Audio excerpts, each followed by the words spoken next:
everybody. Hello, hello. Jessica Coulter here with Ace Cookie Tutoring. Welcome to a new week of myths. So this week we are focusing on attitude. So we've covered studying, we have covered distractions. So if you're new to my channel here on YouTube or new to my page on Facebook, Ace Cookie Tutoring, welcome, welcome, welcome, and check out those replays. Now, I want to know, how does your teen feel about group projects? Because if your teen is at all like me, he hates them, or your daughter dreads them. Okay, well, I want to know what your teen think about those, because that is our theme for this week.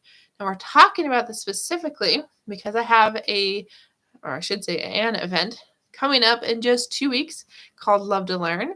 So if you want to get some tips, tricks, some strategies about changing your child's mindset when it comes to learning, join my Facebook group by clicking the link in the description and learn more about that event. So here we go. I'm making you guys wait. Let's really jump into it here about group projects. Now that you've told me, does your teen like them, hate them? What does he feel about them? And we're talking about this because your teen's attitude when it comes to a group project is going to determine how that group project goes. Okay. So I'm definitely not really a wooey person, but I am definitely a person who believes in goals, a person who believes in dreams, and knows that your attitude makes a difference. Okay. If you walk into a class, your teen does, and it's like, this class is going to be horrible, it's going to be horrible. Well, the same goes for projects. If your teen does not get to be with his friends, she doesn't get to choose her group mates. Well, if your teen's like, oh, it's that kid, or oh, I'm going to have to be with those people, well, that is going to be not a very good group project. I can guarantee you that. And moms and dads, you're wondering, okay, what should they do instead? How can it be a group project? Because, moms and dads, you probably have done group projects yourself. I know that is very, very common at pretty much every level, and definitely something not looked forward to by many, at least students I tutor, and like I said, for me myself. But, the attitude is going to make a difference.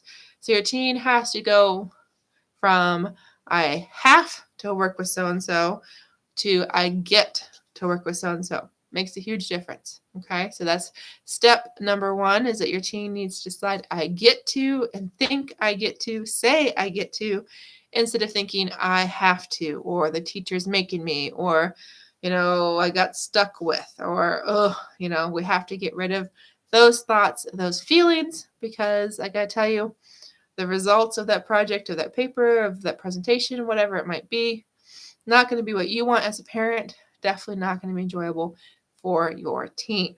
Okay, before I give you some more ideas here, we dive into this more, I want you to know we're live right now. So I hope you're a subscriber. I hope you're a follower. If you're not, I encourage you to become one so you never miss these videos live. So what else can I tell you guys about group projects?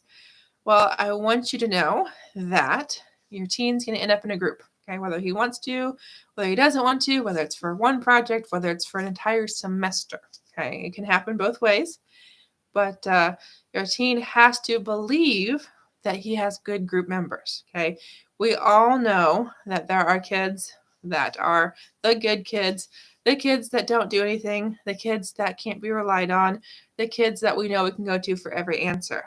Okay, we know who those are. Even moms and dads, as you're watching, you're like, it's been a long time since I've been in school, but you still recall who you wanted to work with, who you dreaded working with. Same thing's true for your teen right now. He doesn't want to work with a certain kid. He really wants to work with another teen. So we've got to teach your teens, remember, get to, and then we also have to trust, and we've got to get your teens to trust that that kid is going to do what he says he's going to do. Okay, I know it seems a little out there for some of us, but if you believe that someone is going to do it, if you believe everything's going to work out well, you think it's going to, then I can promise you the results of that project are going to be better than if your teen just makes up his mind and is like, this kid's never going to do what he needs to. Okay, now I am, very much a believer in backup plans, very much a believer in planning. So for me, if I believe that the project's going to go well, and that's how I want your teen to think, then know that if that person ends up not doing what he was supposed to do, that group mate just doesn't pan out, well, then know and have your teens know this project's going to go well. I'm going to get a good grade. I did what I was supposed to. The teacher is going to know that. Okay. So have your teen do his best, believe the best of his group mates, and it's going to be a better project, even if that belief turns out to be unfortunate that the group member didn't do his part or her part. Okay. So guys, thank you so much for watching. I know group projects are not always the most fun, at least for most students.